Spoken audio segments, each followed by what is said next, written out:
Welcome to Wallace on Wire. Today we're talking about Kah Leong's bold challenge to Akmal regarding the U.S. Embassy protest, a confrontation that really lays bare the deepest tensions within Malaysia's unity government. Yeah, it's definitely more than just, a simple disagreement between two political figures. This cuts right to the heart of how the current government should handle a major international crisis. Right, you've got Kah Leong, the national youth chief of the Democratic Action Party Youth on one side. And then facing him, Dato Dr. Muhammad Akmal Saleh, who leads the UMNO youth.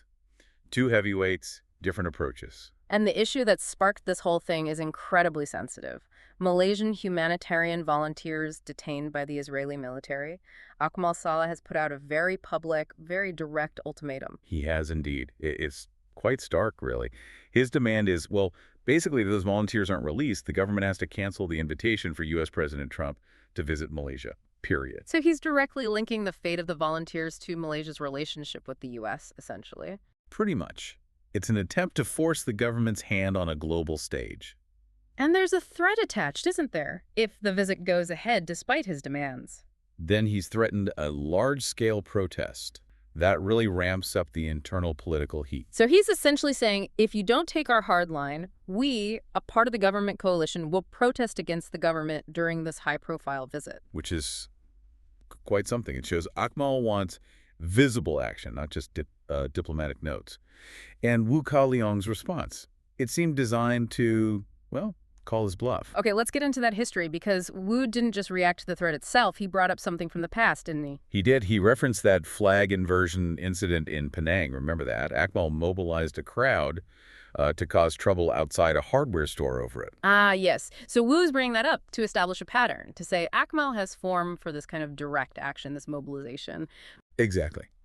It demonstrates Akmal's willingness to, let's say, escalate things with crowds over issues he sees as symbolic or important. Wu used that very specific example, surrounding the hardware store. To make his point sharper. Right.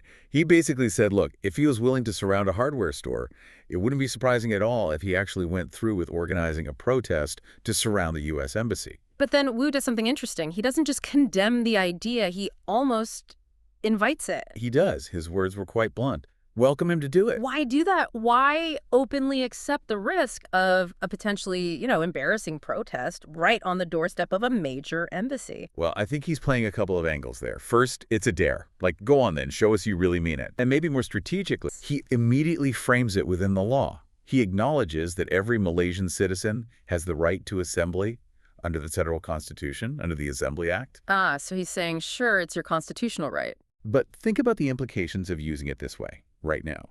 It neatly shifts the argument away from, are you trying to suppress dissent, towards, is this the responsible thing to do right now? Clever. It reframes it from defiance to statecraft. Precisely. And that leads directly into the dynamics within the unity government itself. Wu argues that this kind of threat isn't just bad PR. It actually harms the government's efforts. Yes, it actively undermines the diplomatic strategy being led by the Prime Minister, Dato Seri Anwar Ibrahim. Okay, let's talk about that strategy. Kah Leong seems to think the PM is already doing enough, or at least doing the right things.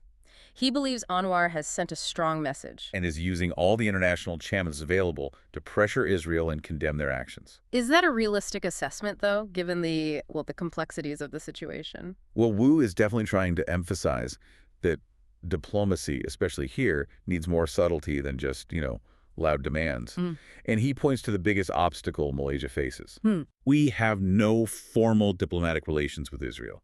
And that's the absolute key constraint, isn't it? If there's no official channel, no embassy, no direct line, how do you even start negotiating for your citizens' release? It dramatically limits your leverage. Kah Leong makes the point that without those ties, Israel can, frankly, just ignore attempts at negotiation. Even if Malaysia tries to work through international bodies or use its standing as, a prominent Islamic nation. We can't just send an envoy over or demand a meeting through normal channels? No. It all has to be indirect, maybe through other countries, maybe through the UN, perhaps the Organization of Islamic Cooperation. But that means it's slower, less direct, less controllable. You lose that immediate control and speed. Exactly. And Kah Leong argues this specific vulnerability is precisely why internal unity is so crucial. It's not just nice to have, it's essential. Yeah. He insists UMNO youth being part of the unity government. Should be acting as a strong support. A strong backing for the prime minister to strengthen his hand.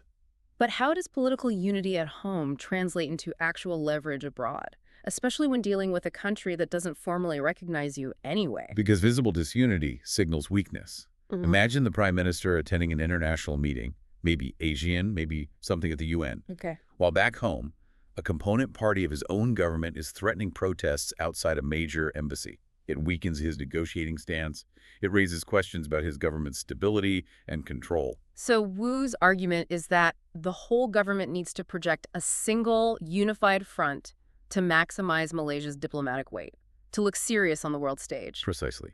Which brings us to probably Kah Leong's sharpest criticism. The accusation about political capital. Exactly. He essentially accuses Akmal of exploiting this incredibly sensitive situation, the fate of these volunteers, the need for aid in Gaza to boost his own or his party's political profile.